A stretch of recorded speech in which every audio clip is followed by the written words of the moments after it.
What would you do if someone demanded you give up your rightfully earned seat simply because they believed you didn't belong?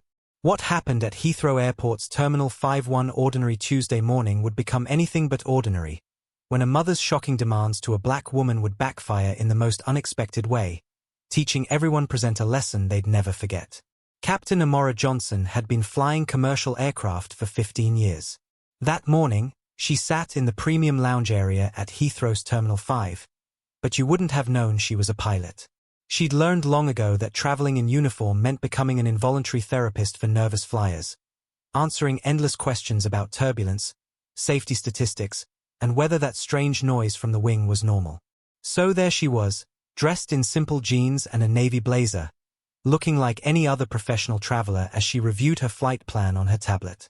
Flight 447 to New York was her responsibility today. She mentally ran through the weather reports: clear skies over the Atlantic, mild turbulence expected over Greenland, nothing her experienced hands couldn't handle. Her first officer, Chen, was already at the aircraft conducting preliminary checks. She had another 20 minutes before she needed to head to the cockpit, and she intended to use every second to ensure this flight would be as smooth as silk for her passengers. The premium seating area hummed with its usual morning energy. Business travelers typed frantically on laptops, trying to squeeze in one last email before takeoff. A young couple shared earbuds, laughing at something on their phone. The space was about 3/4 full, with plenty of open seats scattered throughout the area. Then came the voice that would change everything. "Excuse me, you need to move." The words sliced through Amora's concentration like a blade. She looked up to find a woman standing over her, and immediately, Amora could read the entire story in the woman's posture. Designer handbag clutched like a weapon, Hermes, if Amora wasn't mistaken. Perfectly coiffed blonde hair that had probably cost more than most people's monthly rent. A cream-colored suit that screamed old money. This was Margaret Worthington, though Amora didn't know her name yet. Standing beside her was a teenage boy, perhaps 16 or 17, wearing an expensive rugby kit and an expression of absolute mortification. Amora removed one earbud politely. "I'm sorry." Margaret's lips pursed as if she'd tasted something sour. "This is the priority seating area. My son and I have priority boarding passes. You need to move to the regular seats." She gestured with perfectly manicured nails toward the general seating area, which was notably more crowded, with people sitting on armrests and standing against walls. Now, Amora had faced discrimination before. When you're a black woman in aviation, you develop thick skin quickly.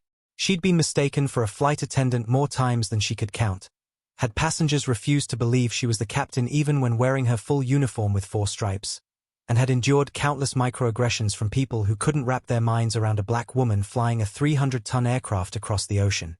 But something about this woman's tone, the casual dismissiveness of it, the absolute certainty that Amora didn't belong, it hit differently this morning.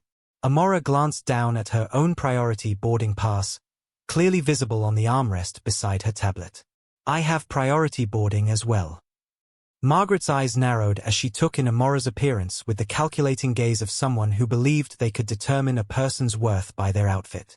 She saw the natural hair Amora wore in a professional bun, the simple jewelry, the lack of obvious designer labels, and clearly found Amora wanting. "Look," Margaret said, her voice dripping with condescension. "I don't know how you got that pass. Maybe it was a mistake at check-in, or perhaps you used points or got an upgrade somehow. But surely you understand that some passengers are more appropriate for this area." The word appropriate hung in the air like a toxic cloud. Everyone within earshot suddenly became very interested in their phones or newspapers, but Amora could feel them listening. Margaret continued, "My son Oliver has just finished a rugby tournament with Eton. He's exhausted. He needs this seat to rest before our flight. You look perfectly capable of standing or finding somewhere else to sit." Oliver, the teenager, seemed to shrink into himself. "Mum, please," he whispered urgently. "There are other seats. We can sit over there." He pointed to 2 empty seats just 3 rows away. But Margaret Worthington hadn't built her life on backing down. "Oliver, don't be naive. We paid good money for these tickets, first-class tickets, I might add. We deserve to sit wherever we choose in this lounge. Amora took a slow, steadying breath. In about an hour, she would be responsible for the lives of 289 souls aboard a Boeing 787 Dreamliner. She couldn't afford to let her temper flare now, no matter how much this woman's prejudice stung. Amora said, her voice calm and professional, the same tone she used when explaining to passengers why they needed to return to their seats during turbulence. I'm sitting here legally with a valid ticket. There are numerous other available seats in this priority area. I suggest you find one of them. Margaret's face flushed red. How dare you speak to me like that? Do you know who I am? My husband is Richard Worthington. He owns one of the largest logistics companies in Britain. We spend hundreds of thousands of pounds with this airline every year. Amora had to bite back the response that sprang to her lips. Instead, she simply said, "That's impressive, but it doesn't give you the right to my seat." If you're enjoying this story of standing up against prejudice, make sure to hit that subscribe button so you never miss our powerful real-life stories. Have you ever witnessed someone making unfair assumptions about another person based on their appearance? Share your experience in the comments below. Margaret Worthington wasn't accustomed to being told no. In her 53 years of life, she had carefully constructed a world where her wishes were commands, where her money and connections smoothed every path, and where people like Amora, people she considered beneath her station, stepped aside without question. Her voice rose to a pitch that made everyone in the lounge wince. This is absolutely ridiculous. I want to speak to someone in charge immediately. Where's security? Where's the lounge manager? She flagged down a passing gate agent with the imperious wave of someone hailing a servant. The agent, whose name tag read Tom, couldn't have been more than 25. He approached with the cautious steps of someone walking into a minefield, his training in de-escalation clearly warring with his natural flight response. "Good morning, ladies. How can I help?" Tom asked, though his forced smile suggested he'd rather be anywhere else. Margaret didn't let him finish. Finally, this woman, she pointed at Amora as if identifying a criminal in a lineup, is refusing to move from our seats. She's being aggressive and uncooperative. I want her removed from this lounge immediately. Tom's eyes darted between the two women. Amora remained seated, her posture relaxed but alert, like a pilot monitoring instruments during a storm. She'd been trained to remain calm in genuine emergencies, when engines failed, when weather turned violent, when every decision could mean life or death. This privileged woman's tantrum was hardly going to rattle her. Tom addressed Margaret carefully. If there's a seating dispute, I can certainly help find everyone comfortable accommodations. May I see both of your boarding passes? Margaret thrust hers at him with theatrical indignation while Amora calmly handed over hers. Tom examined both, his brow furrowing slightly. Both tickets are valid for this area. The priority lounge operates on a first-come, first-served basis within the designated section. Both of you have equal right to be here. Margaret's face contorted with rage. Equal right? Equal right? This is what's wrong with society today. Everything's about equality and political correctness gone mad. I don't even think she belongs in this terminal, let alone this lounge. When did standards become so lax? Shouldn't you verify that her ticket is genuine? For all we know, it could be fraudulent. The accusation landed like a slap. Several passengers gasped audibly. A businessman in an expensive suit had taken out his phone and was now openly recording the exchange. An elderly couple sitting nearby shook their heads in disapproval, though it wasn't immediately clear who they were disapproving of. Oliver looked like he wanted the floor to open up and swallow him whole. "Mum, stop. Please, just stop. You're embarrassing me. You're embarrassing yourself. Let's just sit somewhere else. Please." Margaret rounded on her son with a look that could have frozen hellfire. "Oliver Worthington, I am standing up for our rights, for our family's reputation.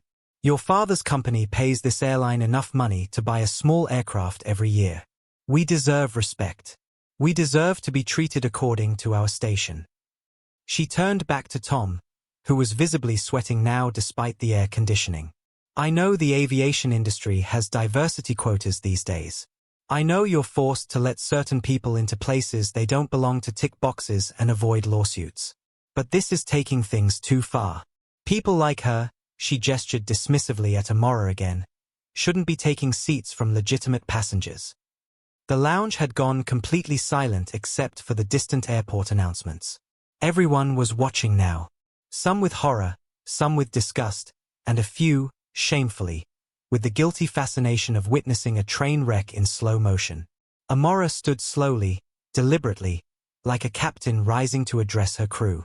She was tall, nearly 5'10", and she carried herself with the quiet authority of someone who had landed planes in thunderstorms and navigated through mechanical failures without breaking a sweat.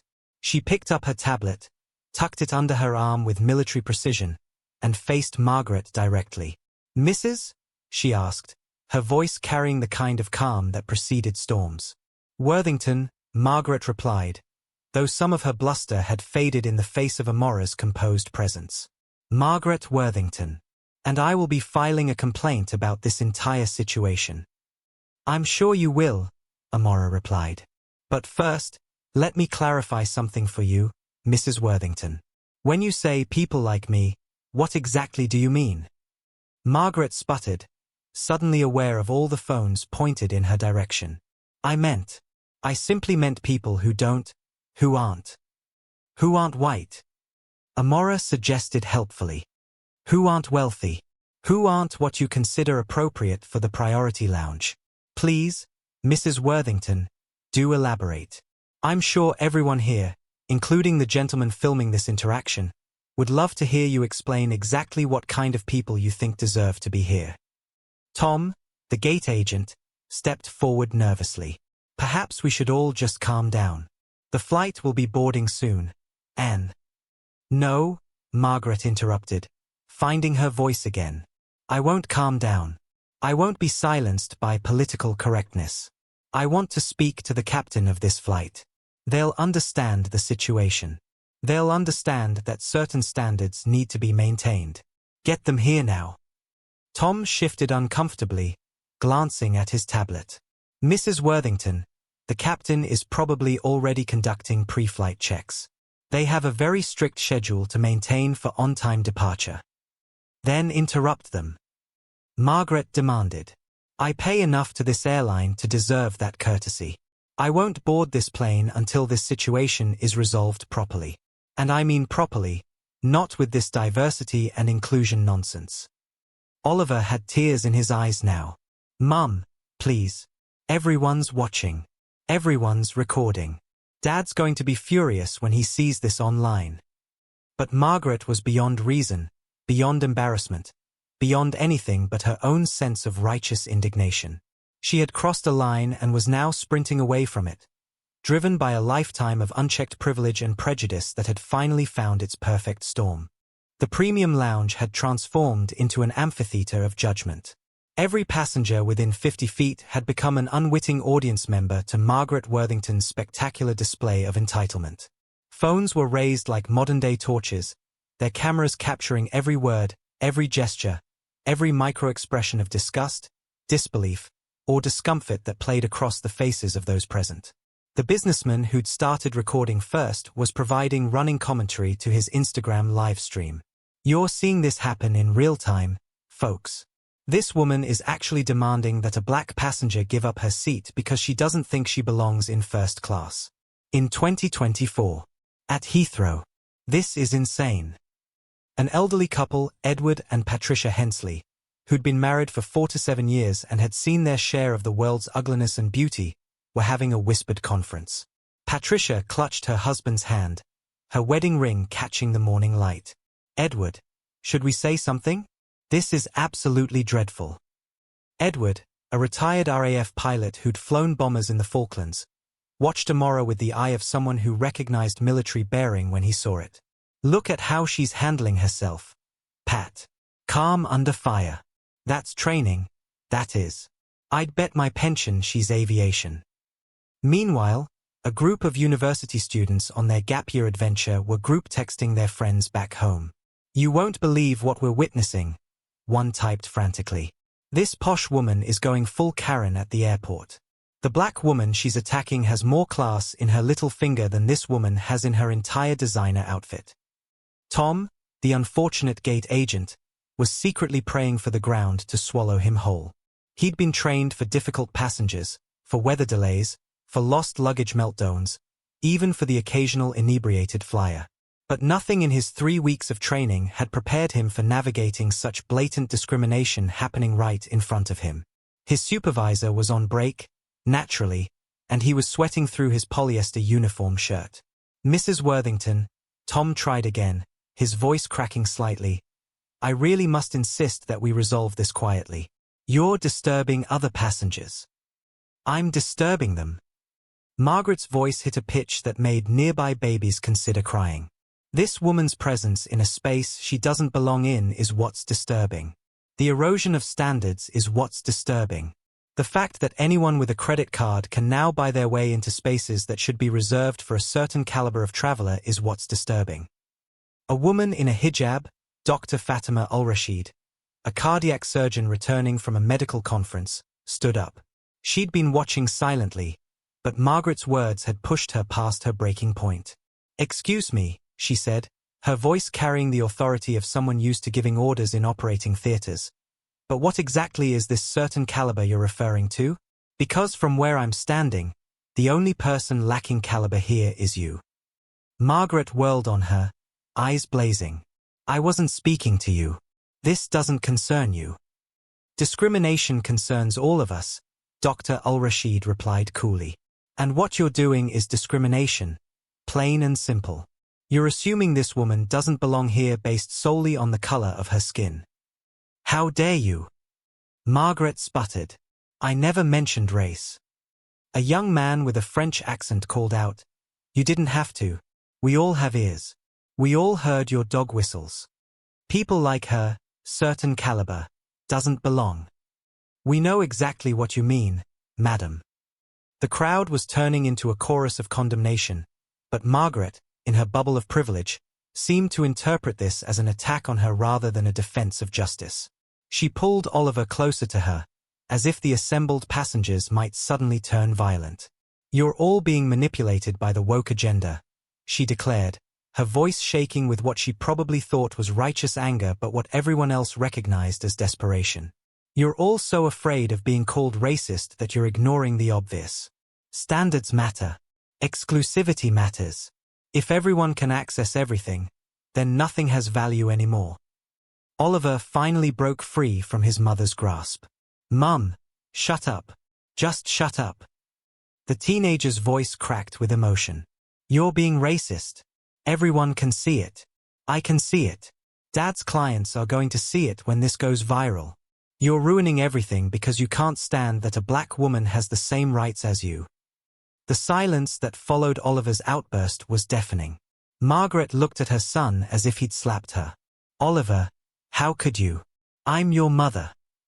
"And I'm ashamed of you," Oliver said quietly, but in the silence, everyone heard it.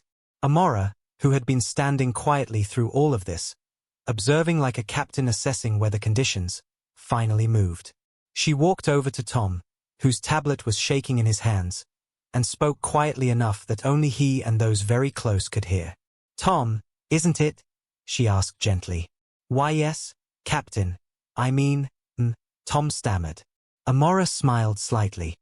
"You recognized me. I saw you last month when you gave that talk to the new recruits about emergency procedures. You probably don't remember me, but I was in the back row." "I remember," Amora said, and Tom's face lit up despite the circumstances. "Could you please radio the cockpit and tell First Officer Chen that Captain Johnson will be a few minutes late for pre-flight procedures?" The words dropped into the conversation like a stone into still water, sending ripples of recognition through those close enough to hear. "Captain Johnson. Captain." Tom's eyes widened to the size of dinner plates. "Captain Johnson. Oh my God, I didn't realize. I'm so sorry. I should have." "It's fine, Tom," Amora said, patting his shoulder reassuringly. "You handled this as well as anyone could. But I think it's time we cleared up Mrs. Worthington's confusion about who belongs where, don't you?" Captain Amora Johnson turned to face Margaret Worthington with the measured precision of a pilot adjusting course in response to air traffic control. She pulled out her airline ID badge, the one with her photo, her title, and her authorization levels clearly displayed, and let it hang visible from her fingers like evidence in a courtroom. The fluorescent lights of the lounge seemed to spotlight the moment as Amora spoke, her voice carrying the same calm authority she used when announcing turbulence to hundreds of passengers 30,000 feet above the Atlantic. Mrs. Worthington, you wanted to speak to the captain? I'm Captain Amora Johnson. I'll be flying you to New York today. The words hung in the air for a moment, as if the universe itself needed time to process them. Margaret's face went through a spectacular journey of emotions: confusion, disbelief, recognition, and finally, horror, all in the span of about 3 seconds. The color drained from her cheeks so fast that Dr. Al-Rashid actually took a step forward, concerned the woman might faint. You're the... Margaret's mouth moved, but words seemed to have abandoned her entirely. The captain, yes, Amora confirmed. The person you'll be trusting with your life for the next 7 hours as we cross the Atlantic. The person who has over 12,000 flight hours, who has landed in Category 3 conditions with near-zero visibility, who has handled everything from bird strikes to engine failures without losing a single passenger. The businessman with the phone had gone silent on his live stream, but the viewer comments were exploding across his screen. The elderly couple, Edward and Patricia, began clapping slowly, and Edward murmured to his wife, I told you she was aviation. You can always tell. Amora continued, her voice never rising above conversational level but somehow filling the entire lounge. Now, regarding your concern about people like me in the priority section, I've been a commercial pilot for 15 years. Before that, I served in the Royal Air Force for 8 years, flying transport aircraft in and out of combat zones. I've evacuated wounded soldiers under fire, delivered humanitarian aid to disaster zones, and yes, I've earned the right to sit in any damn seat I choose. Oliver stepped forward, separating himself completely from his mother. His eyes were shining with a mixture of admiration and mortification. Captain Johnson, I'm so sorry. My mum doesn't. I mean, this isn't. God, this is awful. I'm really, really sorry. Amora's expression softened as she looked at the young man. Thank you, Oliver. It takes real courage to stand up to family, especially in public. Your apology is accepted, though it's not yours to make. She turned back to Margaret, whose designer handbag had slipped from her fingers and lay forgotten on the floor. Mrs. Worthington, let me explain something about the aviation industry's diversity quotas you mentioned. Do you know how many black female pilots there are in commercial aviation? Less than 1%. Less than 1% of 1%, actually. I didn't get here through quotas or handouts or political correctness. I got here by being better than good. By being exceptional. By studying harder, flying longer, and proving myself over and over again to people who, like you, thought I didn't belong. But the real irony here, Amora continued, a slight smile playing at the corners of her mouth, is that I wasn't even sitting in the priority section as a passenger. The airline provides this seating for positioning crew, pilots and senior crew members who are traveling to their next assignment. I sit in this section because it's part of my employment contract. Even when I'm not in uniform, even when I'm reviewing flight plans on my tablet instead of socializing, even when people like you assume I'm somewhere I shouldn't be. Tom had found his voice again, emboldened by the captain's revelation. Captain Johnson flies our flagship routes. She's one of our most senior pilots. She's actually scheduled to fly the new Airbus A350 when we take delivery next month. She'll be one of the first certified on it. Margaret had managed to pick up her handbag and was clutching it like a life preserver. I couldn't have known. You weren't in uniform.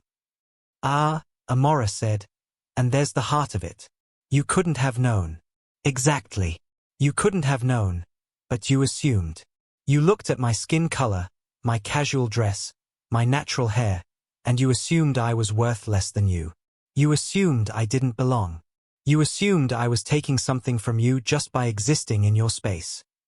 Dr. Al-Rashid added, She assumed the same about me when I spoke up. It's a pattern, not an isolated incident. The French passenger called out, "This is going viral already. 3 million views on Twitter and climbing." Margaret's hands were trembling now. "You can't. I mean, you won't, the flight. You're wondering if I'll refuse to let you board my aircraft?" Amora asked. "According to aviation regulations, I have that right. Your behavior could easily be classified as disruptive, and you've made false accusations about another passenger, me, being aggressive. That alone is grounds for refusing carriage." Oliver looked panic-stricken. "Please, Captain Johnson, we have to get to New York. My grandmother is in the hospital. That's why we're traveling. She had a stroke yesterday and we don't know if... Please." Amora's expression softened again. She was a professional, but she was also human. "I'm sorry to hear about your grandmother, Oliver." She took a deep breath, the kind she took before making critical decisions in the cockpit. "Mrs. Worthington, I'm going to allow you to board my flight. Not because you deserve it after this display, but because your son needs to see his grandmother, and because I believe even someone like you can learn and grow." The relief on Oliver's face was palpable, but Amora wasn't finished. "However," she continued, "I have conditions. First, you will not create any disturbance on my aircraft. Second, you will treat every member of my crew with absolute respect, regardless of their race, religion, or background. And third, I suggest you spend the next 7 hours reflecting on the assumptions you make about people based on their appearance. Furthermore," Amora added, pulling out her phone, "I'm going to show you something."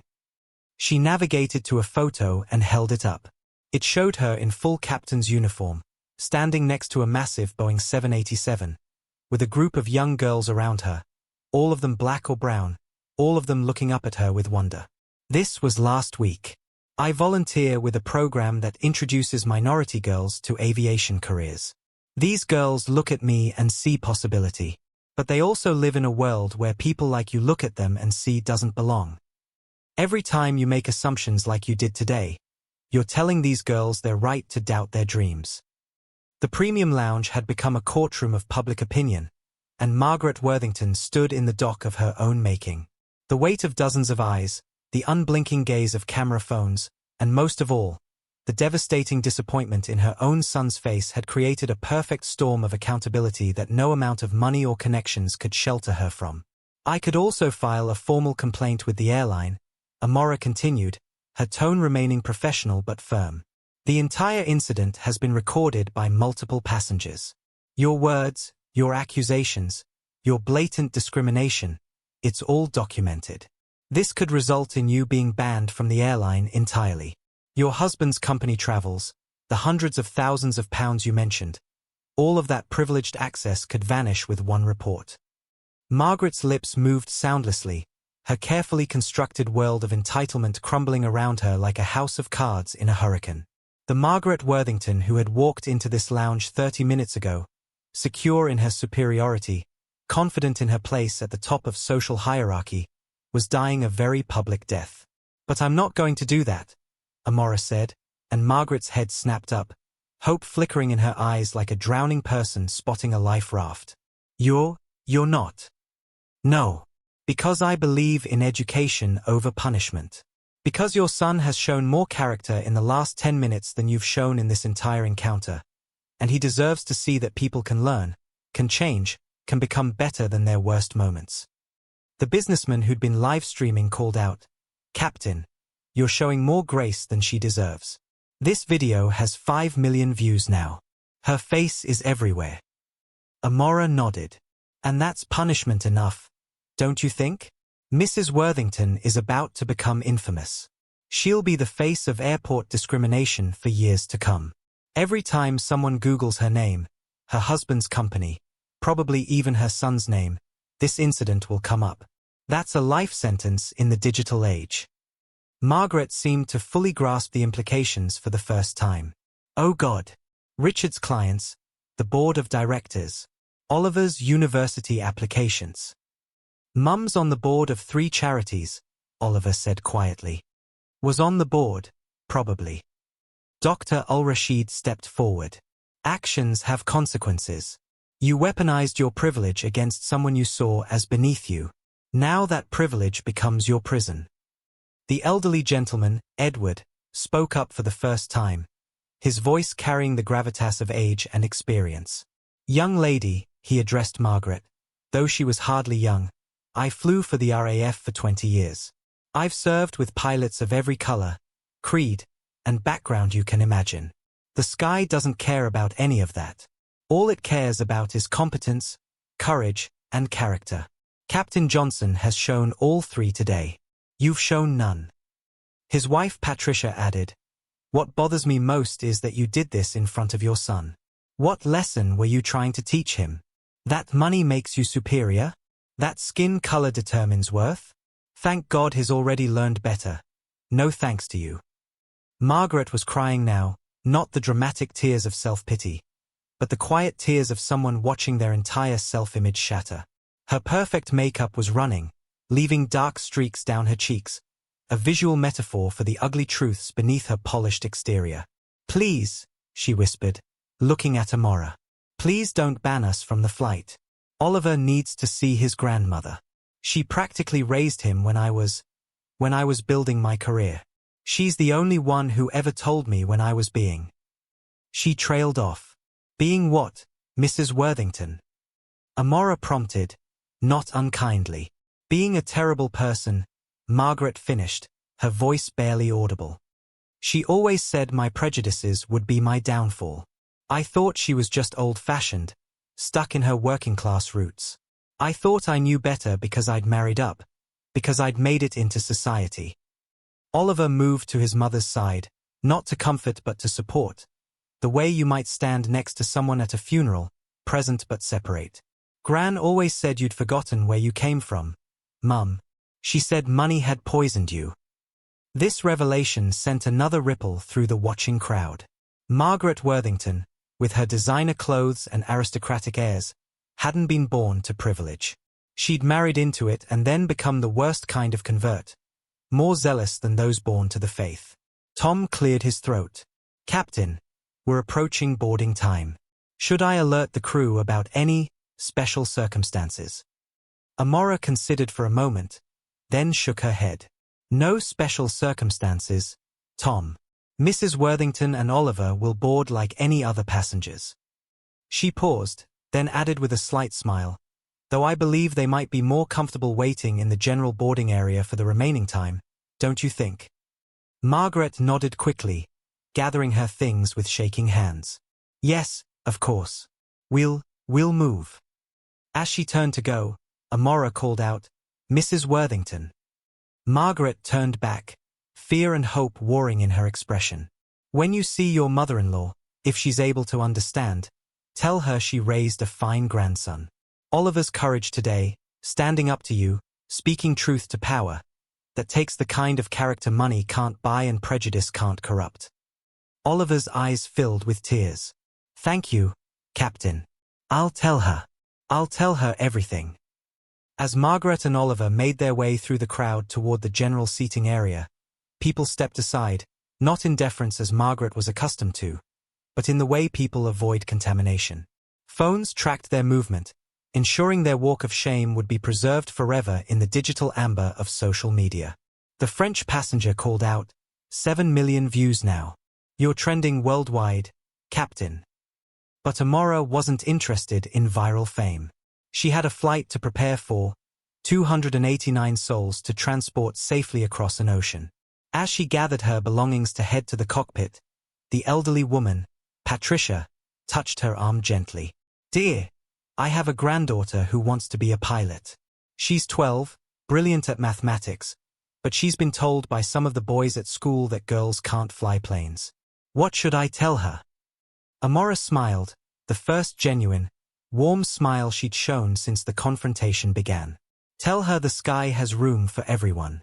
Tell her that the horizon doesn't care about gender or color.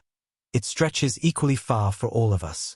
And tell her, she pulled out a business card, to email me. I'll arrange for her to visit the cockpit on her next flight, if her parents agree. Patricia's eyes misted. "You're a remarkable woman, Captain." "No," Amora replied. "I'm just a pilot who happens to be a black woman. The remarkable thing is that in 2024, that's still considered remarkable." 20 minutes later, the boarding process for Flight 447 to New York began. The gate area buzzed with the usual pre-flight energy, but there was an undercurrent of something else, an awareness that they were about to board a flight that had already made history before leaving the ground. Tom made the announcement with unusual enthusiasm. "Ladies and gentlemen, we're now beginning boarding for Flight 447 to New York JFK. We're honored to have Captain Amora Johnson at the helm today, one of our most experienced pilots with a perfect safety record."